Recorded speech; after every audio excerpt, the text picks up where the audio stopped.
Hello everyone and welcome back to a brand new video, and today, as you can see by the title, we are here for something different today. This is a new league. It's called Racingliga, or I just prefer to call it RL Global.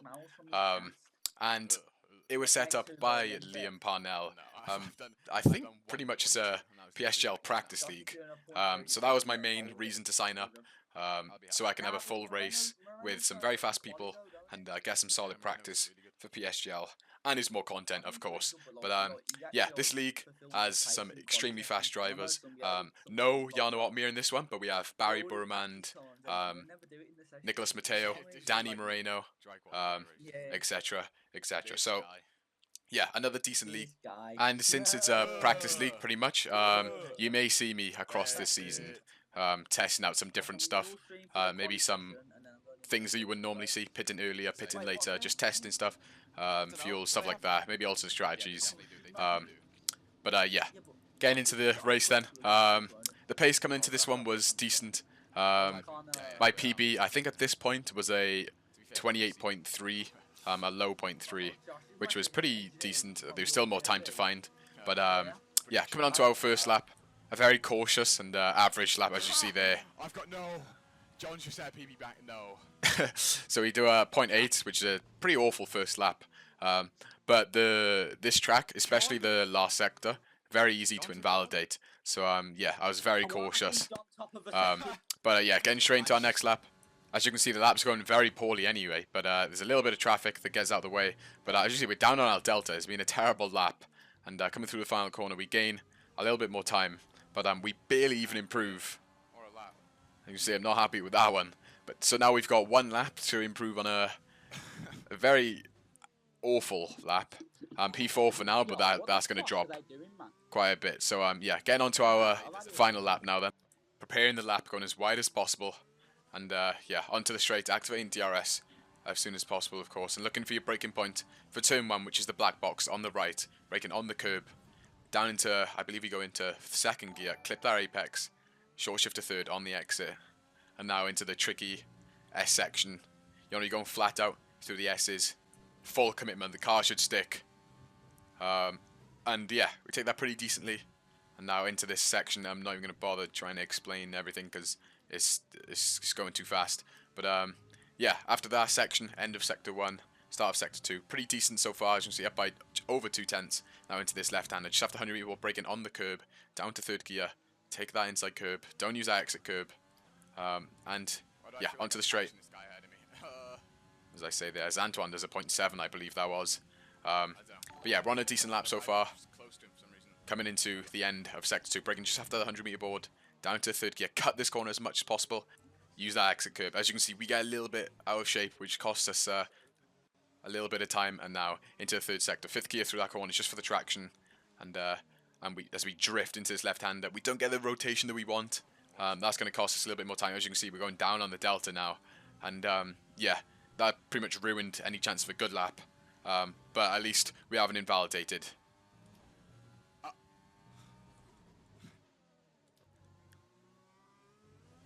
Jack. So we're down in P8. Jakey B gets pole, Liam P2, Antoine P3. I would be annoyed, but this league, as I said, and will probably be my excuse for many races, is that it's a practice league for PSGL. You know, it's not like I've just bottled a whole week's worth of practice for nothing. PSGL is really where it matters for me. But yeah, now I can test a different strategy if I'm stuck in this train. Maybe go for an undercut, and we can see what we can do then. So, getting straight into it then. The first round of the RL Global League. It's lights out, and away we go. And off the start, we don't lose the position as our engineer starts singing at the start of the race. But coming into turn 1 then, we tried to go up the inside of Hawk.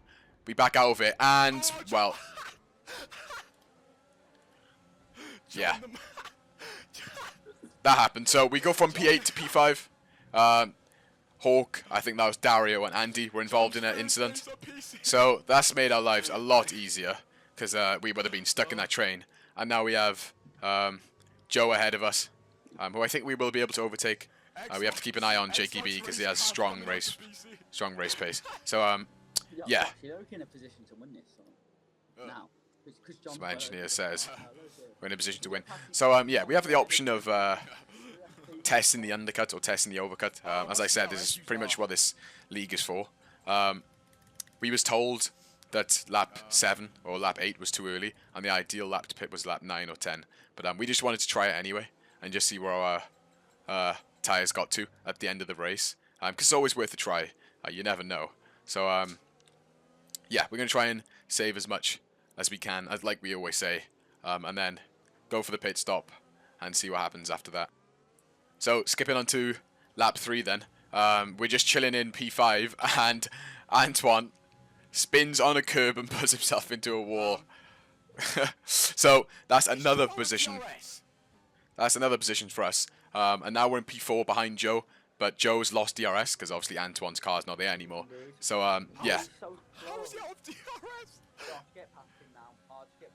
I expected Joe to be a bit closer to Antoine, but he wasn't. I think he, as I say there.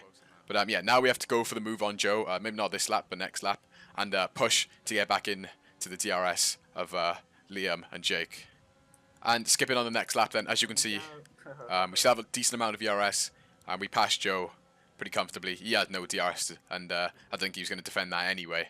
And now we have a 2.1 second gap to Liam and Jake. So this will be a good test to see what our pace is like, to see if we can catch the runners, the lead runners. And yeah, hopefully we'll be able to catch back up. And if not, we'll just go for the undercut, which we should be able to gain, you know, quite a decent amount of time. I think it's pretty powerful, especially if they pit later, around lap 10, 11. But the problem is their tyres going to be much fresher at the end. But as I keep saying, we're just testing anyway. So yeah, moving on to lap 8. As you can see, we're going to dive into the pits a bit early, but it's worth a try. It's worth a test. And yeah, we're going to get a pretty decent undercut. But as I said before, it'll be interesting to see what happens at the end. But yeah, not going to get held by anyone. Oh, another thing to note, Danny Moreno started last, I believe, and Barry's not racing today. So 2 of the fastest drivers not in the league. Am I gonna say anything? Well, apparently not. But I don't care. I'm about to get a penalty. Why? I got 2 warnings already. So I say there, 2 warnings on lap 9. Not great, but yeah, we're going to get a decent undercut. And yeah, skipping on to lap 10. As you can see, we've undercut Liam, and then we have about a 2-second gap. So yeah, that undercut, pretty powerful. But now it's about the tyre wear. And Jakey B, who's the leader, has gone for another lap. So we should be able to get even more of an undercut on him. And as you can see, as he comes out the pit, he's not very far behind Liam at all, as my engineer says this. So Jake has some pretty good pace, I think, and he's definitely one to watch out for. But now we're in the lead, or we're in the net lead. Not much ERS, because we used some to get a big undercut. And yeah, now it's just about the consistency, keeping the tyres in check. It's inevitable that they're going to catch me more towards the end anyway, because of my tyres wearing more. But we might be able to hold them off. So skipping onto lap 26 then, all the way to the end of the race, because once again, nothing happened. Nicholas Matteo on the alternate strategy, on fresh softs, only 7 tenths behind me, so it's inevitable he's going to win this race. We also got a penalty, let's not talk about that one. But yeah, Nicholas Matteo starting, I believe, P13 on medium tyres. He went to the softs, and as you can see, that strategy is very OP. But yeah, this is good. We are going to lose the race, obviously. But now we know that the alternate strategy can be used around here, and it's pretty strong. As I say, there's 73% with 2 laps to go. So it's going to be a close one. If we get some good RNG, we might not get a puncture. But yeah, Jakey B still a little bit further back. We kept him out of DRS for the most part. But as you'll see in the next few laps, the tyres really start to go off. We have absolutely 0 ERS. Matteo goes down our inside. There's no point even trying to defend. There's nothing we can do. But now we know about the strategy, and it's worth thinking about for PSGL. And yeah, Jake 1.1 behind. We are going to let him in DRS because we don't have the grip anymore. Matteo's gonna breeze off into the distance with them tyres. There's no way we'll be able to keep DRS. But yeah, a pretty boring race. But we learned something from it, which we'll use for PSGL, and as we get another one in there, interesting. But yeah, coming on to the final lap of the race. As you can see, Jake goes for the move. Once again, nothing we can do. They're mediums. His fresh, I think, what, 3 lap fresher mediums, definitely proven useful there. But yeah, it's going to be an unfortunate P5 as Joe is also within 3 seconds. But yeah, Matteo wins the race. Not too bothered with that, as I said. It's just practice. It was a fairly boring race, but I can tell you, PSGL USA is going to be a very decent race. I can tell you that one now, so stay tuned for that. So thank you all for watching. Please like and subscribe if you enjoyed the video, and I'll see you in the next one.